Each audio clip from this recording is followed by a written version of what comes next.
Alrighty guys, so me and Saul are driving to the race after one hell of a last 18 hours. The last 10 hours? The last 10 hours have been hell. 12. Well, 12. We would have had more time. We would have had a little more time, but we were making some sales as well. So get a little extra funding cash. That did kind of screw us a little bit with time. But yes, but nonetheless. We go to get Spike's sled because we were originally working on the Brian Exciter, we call it, is the one that I'll be piloting. Right. And we were working on the hood hinges that bolt to the belly pan because it was all mashed and there's no bumper on it. Right. So very structurally weak, and they were kind of actually ripping down on the aluminum on the belly pan. So we were working on that, and then we're like, well, Spike, we better go grab your sled and bring it in. We were doing something with it. I forget what we were doing. We're going to do the hood straps. Yeah, we were going to make the hood straps with the bungees, and we go out there. Mike's roping on. I'm like, all right, let me take a shift. So we were just kind of going back and forth, probably 25 pulls on it. Oh, yeah. Generous 25. And then I'm like, all right, screw this, pull the plugs. So we're like, well, we might as well snot it with a little down the throat. And pull the plugs. I pull the first one on the mag side. It actually looked not too bad. And he pulls the one on the PTO side. And that was the one that had the 135, and the other side had the 155. Yep. So I'm like, ooh, that discrepancy. Oh, yeah. And she was ashy gray, boys. Yep, it was hot, lean. So that all started our motor swap, midnight motor swap, actually. We got the motor out at like 11:30 and running at 12:30 a.m. 11:30 p.m. was out, 12:30 a.m. was running. And then all morning we've been fighting gremlins on not only that sled, but Mark's sled. My sled is good now. Caleb's sled is good. We had to get 2 other exciters flash sale ready, like quick tether installs, test run. They still need another tether, the one does. And then Mark's, we're gonna do some at the track shenanigans. I don't have a CDI box, a spare, to try it. And we got to booger that intake boot on mine. Yeah. The only thing I've seen, like I said, we're thinking CDI, but CDIs usually don't let them rev up to a certain RPM when they fail. Or they don't have spark at all, typically. This one just cuts out like it's... Well, it's there restarts too. It makes me feel like a starvation issue, right? Where then it can get enough into the bowl, like it plugs it. See, electronics, typically when they get hot, they will stay hot and they will be failed until they cool. Right. So that's, I'm thinking we gotta take that carb apart one more time, guys, at the track.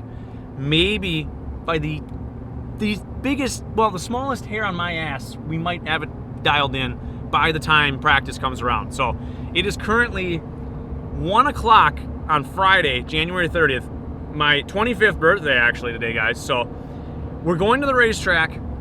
Mark's ahead of us, and Fish is ahead of us. He's driving an Exciter for the first time in his life. Has put 0 lap time on that Exciter, just a Jag, so he's at least felt the sled. And then we got Keegan also gonna be riding an Exciter. He's gonna meet us out at the track here in about an hour and a half, probably. So yeah, the day has been as stressful as it could possibly be.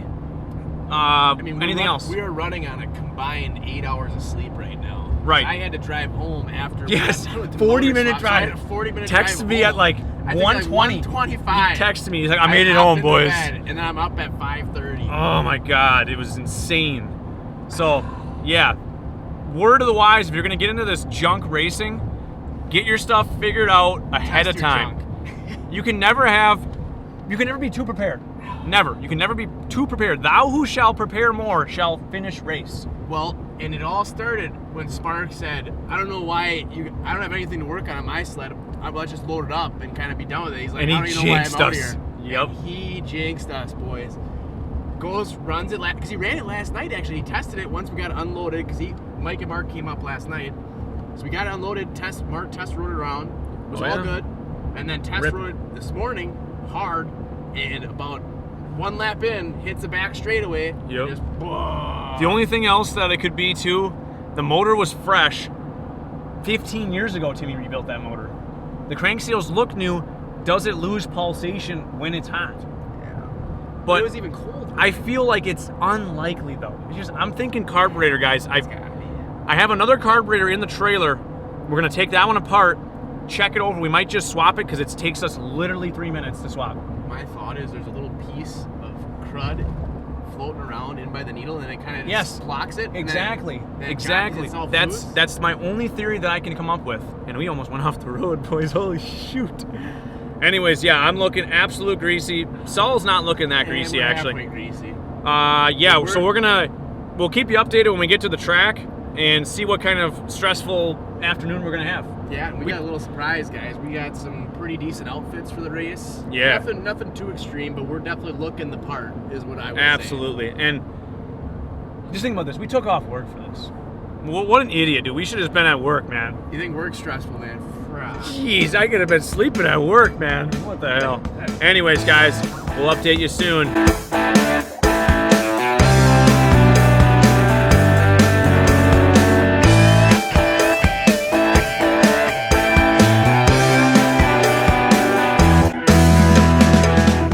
We have arrived at the old Hartford Snowcross.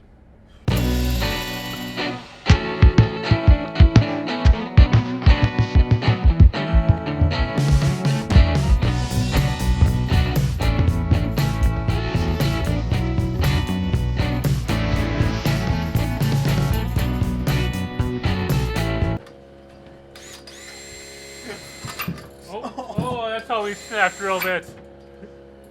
No, that's how Keegan snaps his back? wrist. Yeah, right. Fucking ding. Keegan's just an experienced hole driller. Hey. Big or small, we drill them all. Oh, yeah. Don't worry about the There's only one problem. That one stud is right underneath the bump stop. Oh, That's alright. She'll smack. Just cut it off. Extra after suspension. Cut it off after you put the nut on. Wow, Keegan's not doing so good on the second go around. He'll get there, right? He'll get her. Yeah, literally right under the bump. Really the 1st and 2nd of December, and other than we had some warm and some rain, but they had enough snow here at Hartford and continue to make it that there's no shortage.